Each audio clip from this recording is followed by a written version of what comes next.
استخارہ کا مسنون طریقہ اور دعا۔ سنت کے مطابق استخارہ کا سیدھا سادہ اور آسان طریقہ یہ ہے کہ دن رات میں کسی بھی وقت، بشرط یہ کہ وہ نفل کی ادائیگی کا مکروہ وقت نہ ہو، 2 رکعت نفل استخارہ کی نیت سے پڑھے۔ نیت یہ کرے کہ میرے سامنے یہ معاملہ یا مسئلہ ہے، اس میں جو راستہ میرے حق میں بہتر ہو اللہ تعالیٰ اس کا فیصلہ فرما دے۔ سلام پھیر کر نماز کے بعد استخارہ کی وہ مسنون دعا مانگے جو حضور صلی اللہ علیہ وسلم نے تلقین فرمائی ہے۔ اگر کسی کو دعا یاد نہ ہو تو کوئی بات نہیں، کتاب سے دیکھ کر یہ دعا مانگ لے۔ اگر عربی میں دعا مانگنے میں دقت ہو رہی ہے تو ساتھ ساتھ اردو میں بھی یہ دعا مانگے، بس دعا کے جتنے الفاظ ہیں وہی اس سے مطلوب و مقصود ہے۔ وہ الفاظ یہ ہیں: اللہم انی استخیرک بعلمک واستقدرک بقدرتک واسألک من فضلک العظیم فإنک تقدر ولا اقدر وتعلم ولا اعلم وانت علام الغیوب اللہم ان کنت تعلم ان هذا الامر خیرا لی فی دینی ومعاشی وعاقبت امری فاقدره لی ويسره لي ثم بارك لي فيه وإن كنت تعلم أن هذا الأمر شرا لي في ديني ومعاشي وعاقبة أمري فاصرفه عني واصرفني عنه وأقدر لي خيرا حيث كان ثم أرضني به۔ دعا کرتے وقت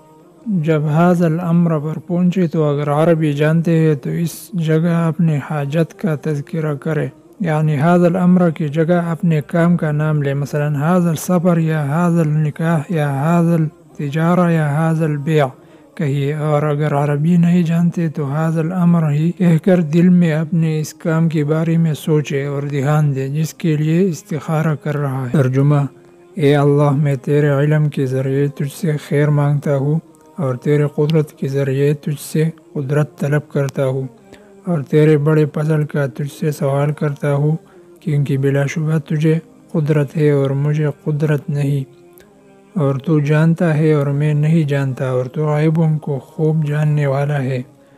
اے اللہ، اگر تیرے علم میں میرے لیے یہ کام میرے دنیا اور آخرت میں بہتر ہے تو اس کو میرے لیے مقدر فرما اور آسان فرما، پھر میرے لیے اس میں برکت فرما، اور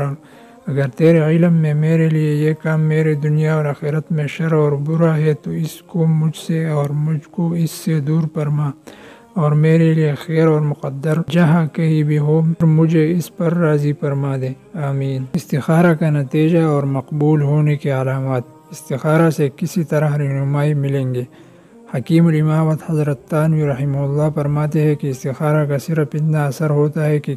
جس کام میں تردد اور شک ہو کہ یوں کرنا بہتر ہے یا یوں، یا یہ کرنا بہتر ہے یا نہیں، تو استخارے کے مسنون عمل سے 2 فائدے ہوتے ہیں: ایک دل کا کسی ایک بات پر مطمئن ہو جانا، اور دوسرا مصلحت کے اسباب میسر ہو جانا، تاہم اس میں خواب آنا ضروری نہیں ہے۔